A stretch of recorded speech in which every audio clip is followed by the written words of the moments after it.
CNN chief political correspondent Dana Bash, politics editor for TheRoot.com Jason Johnson, and national political reporter for The Washington Post Matea Gold. Welcome to all of you.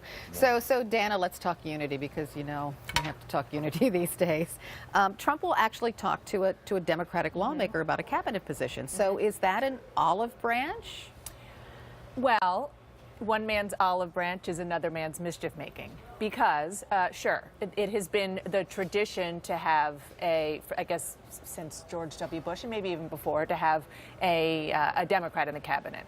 Barack Obama had well, at least one, right? Barack Obama had Ray LaHood, the former congressman from Illinois, and George W. Bush had God, he had several. Bush. Anyway, yeah, he had. yeah. He was a transportation. Thompson, he was a transportation secretary, and his name is escaping me.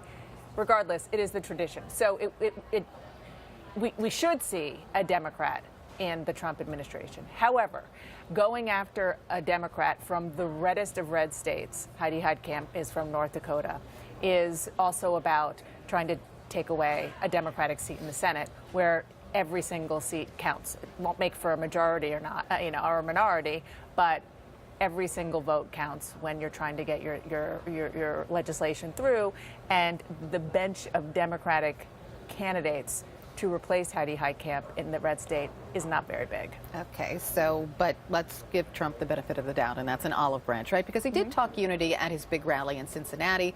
The problem was, you know, he kind of dissed Hillary Clinton. The crowd chanted, "Lock her up."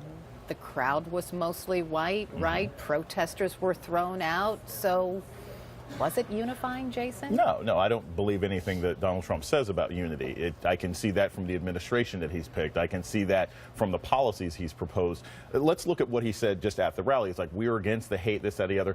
I've come to the conclusion, and I think his own behavior speaks to this. I don't believe anything Donald Trump says until he tweets it. Right? He'll tweet about the New York Times. He'll tweet about Hamilton. He'll tweet about Carrier. He hasn't tweeted anything about the rise in hate crimes. He hasn't tweeted anything about white nationalist groups. When he does that, I'll believe him. And I'll also say this about bringing people together. If you bring people together, how about you have a cabinet that looks like America? He might be the first president-elect in almost 25 years to have the big four positions: Commerce, Treasury, AG, Secretary of Defense, and no women, and no people of color. But he has 4 women. He's named 4 women to in his the staff. big 4 positions, though. I mean, you had Colin Powell under George Bush. You had Madeleine Albright under Bill Clinton. You had Eric Holder, AG, for Barack Obama. That is how you show unity, not just through party, but also through people. Okay, so that's true. Can I just say something? Sure. It was Norm Mineta. Thank you, Mike Shields, who just texted me that. Norm Mineta. Go ahead. Carry on. I know you were beating yourself up over that, Dana. I can see it.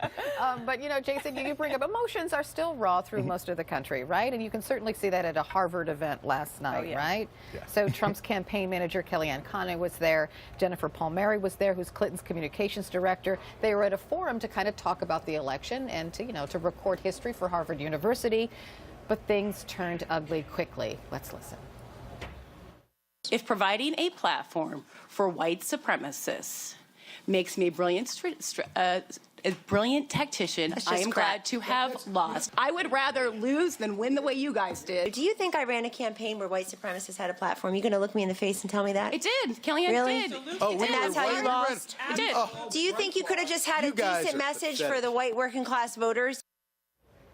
Okay, so Matea, that was ugly and it was raw, but does it really reflect the 2 Americas that we supposedly live in, or was it, I don't know, somewhat overbaked?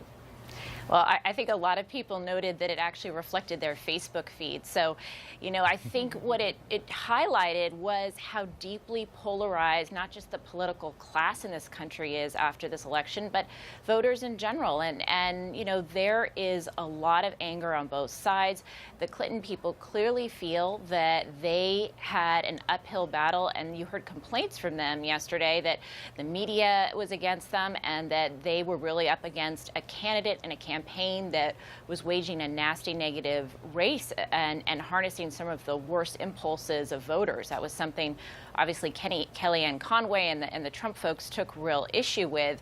I think really to the point, this shows how much work there is yet to do to try to hit this note of unification that Trump gave a nod to at his rally. And I mean, it's really on him at this point to try to set the tone and set an example that will try to bring some of these factions together right now. Here's what I wonder. Is it really up to Mr. Trump? Because Steve Bannon, he was supposed to be at that Harvard event, too. He's the guy that some people say is racist. In fact, there were students outside protesting Steve Bannon's presence, except Steve Bannon canceled yesterday and did not give a reason why. Why wasn't he there? And I know it's just speculation on your part. And two, should he have been there just to like be out in the open? You know, you can argue it both ways. One, you can argue that he should be there because it's much easier to demonize somebody when you don't know anything about them, when you rarely hear, or the only thing that you know about them is what you hear underground. Is what you hear about them, not hear from them. And the things that we've heard from him in public are from the time, for the most part, from the time when he ran Breitbart. So we haven't heard from him. And I think that he would do himself a big service by coming out in public and putting a third dimension on this two-dimensional character that people have created about him. Having said that, I also kind of get the idea of him not wanting to go, because if he went, that would be the whole story. You know, the story would be him, and the story would be the protest of him. At the moment, isn't the story him? I mean, as far as legitimately the so. disunity in the country. Here's the thing. If I run a restaurant, I'm a restaurateur. If I run a bank, I'm a banker. If I run a white nationalist site, I'm a white nationalist. Okay? Steve Bannon has a lot to answer for. He is the senior advisor to the President of the United States. He has a website that terrorists, white nationalist terrorists, consider to be their home base, consider to be their personal Bible. He has put people who have that belief system on display on that website. So he has a lot to answer for. If he's supposed to be serving me, right? I'm an American citizen. If he's supposed to be serving me, I have every right to expect him to sit down and answer questions. Well, it's pretty reasonable. In fairness, he has given print interviews, right? And in those print interviews, he says he's not a white nationalist. He's a nationalist, and there's a difference. That's what he said, Matea. Well, you know, we did a long profile about Bannon, who actually declined to talk to the Post. He said he was too busy.